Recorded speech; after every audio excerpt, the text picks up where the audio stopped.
1억에서 50억까지 돈이 늘수록 욕망은 줄고 시간에 대한 주도권은 커진다.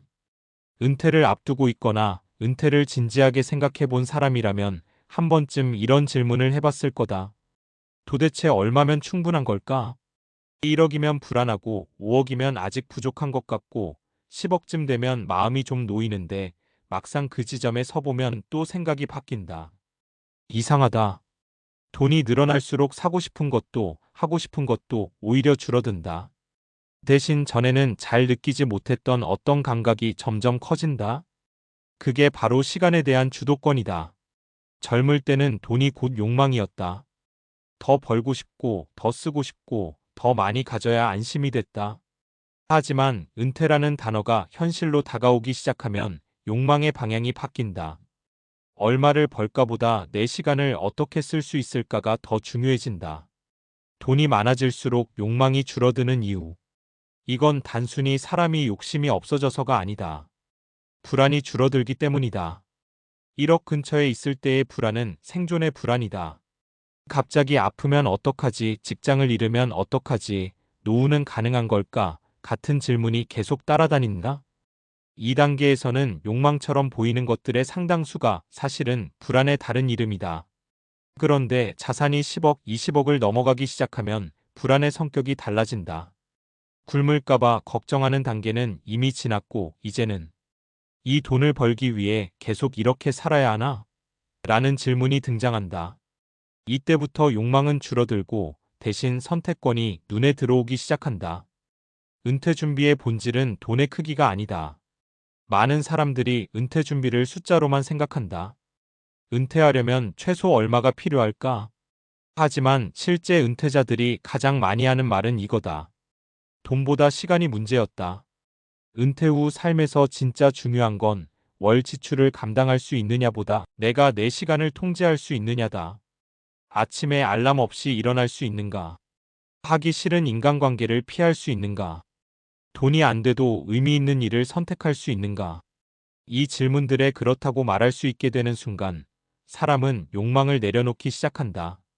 더 벌 필요가 없어지니까. 사례 1. 7억을 모으고 퇴사한 50대 직장인. 대기업에서 25년을 일한 어씨는 자산이 약 7억 정도 되었을 때 회사를 그만뒀다. 주변에서는 다들 말렸다. 요즘 세상에 7억으로 은퇴가 되냐고. 그런데 어씨는 계산이 아니라 시간을 보고 결정했다. 이미 주택은 마련돼 있었고 소비도 단순했다. 무엇보다 회사에 남아있는 시간이 너무 아깝다고 느꼈다.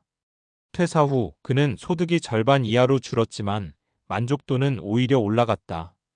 평일 낮에 산책을 하고 아내와 점심을 먹고 책을 읽는다.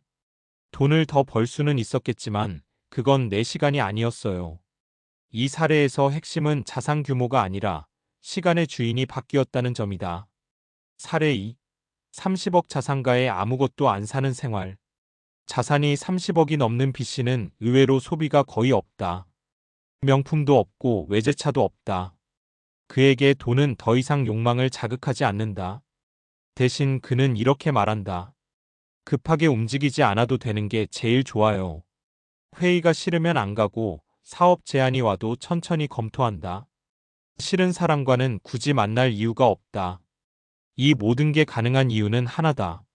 오늘 돈을 벌지 않아도 내일이 괜찮기 때문이다. 돈이 많아서가 아니라 돈이 시간을 벌어줬기 때문에 욕망이 사라진 경우다. 사례 3. 3억으로 은퇴를 선택한 부부. 반대로 자산이 많지 않아도 시간의 주도권을 선택한 사람들도 있다. 지방 소도시에 사는 시부부는 순자산 3억 정도에서 은퇴를 결정했다. 대신 조건이 있었다. 생활비를 극단적으로 낮출 것, 남들과 비교하지 않을 것, 시간을 돈으로 바꾸지 않을 것. 이 부부는 화려하지 않다. 하지만 오늘 뭐 할까? 를 스스로 정할 수 있다. 그 자유가 이들에겐 10억보다 컸다. 결국 은퇴 준비의 질문은 이것이다. 얼마가 있어야 은퇴할 수 있을까? 가 아니라 내가 시간을 되찾기 위해 얼마를 포기할 수 있을까? 돈이 늘수록 욕망이 줄어드는 이유는 단순하다. 욕망의 대부분은 사실 시간이 없어서 생긴다. 은퇴를 준비한다는 건 더 많은 돈을 쌓는 행위가 아니라 돈으로 시간을 사는 연습이다. 1억에서 50억까지 가는 길에서 사람들이 진짜로 커졌다고 말하는 이것은 더 큰 집도 더 비싼 차도 아니다. 내 인생의 속도를 내가 정할 수 있는 힘, 바로 시간에 대한 주도권이다. 왜 돈이 많아질수록 욕망은 줄고 시간의 가치가 커질까? 이건 단순한 인생 통찰이 아니라 뇌과학과 행동경제학에서 이미 설명된 현상이다. 사람의 뇌는 돈 자체를 좋아하지 않는다. 정확히 말하면 돈이 만들어내는 안전 신호와 선택 가능성에 반응한다.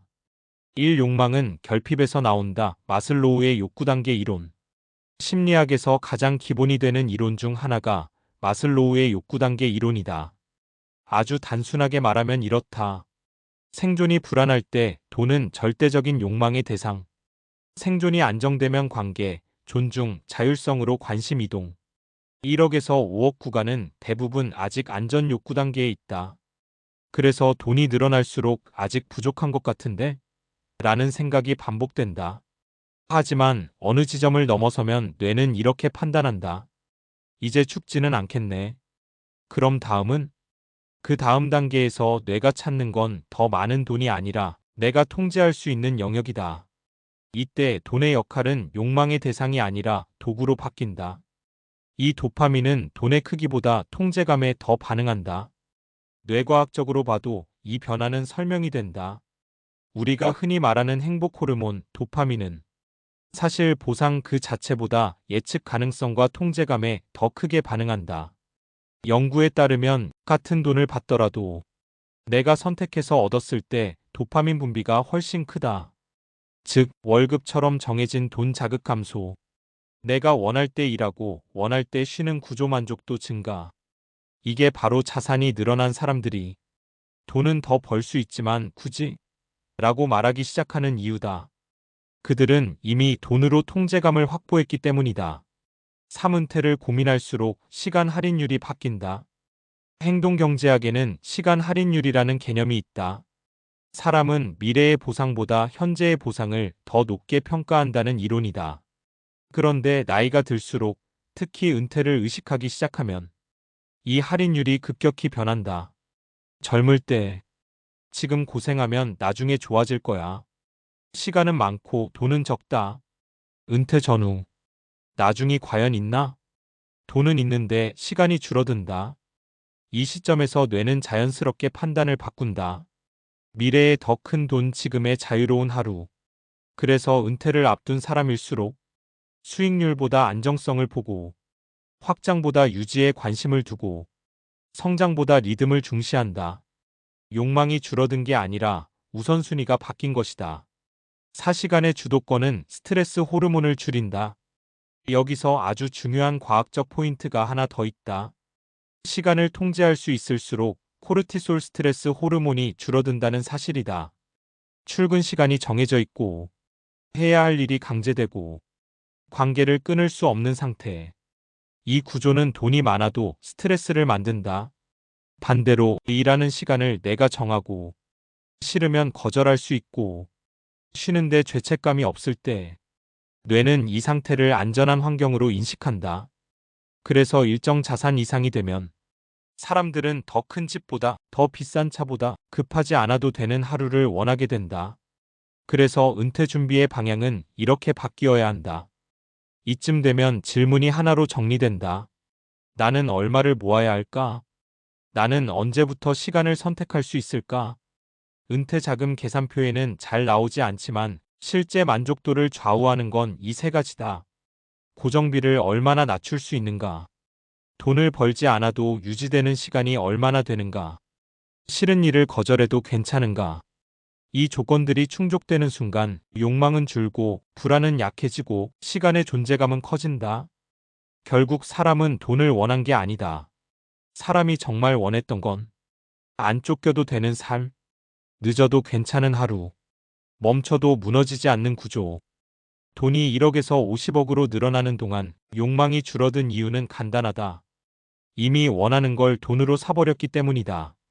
그게 바로 시간의 주도권이다.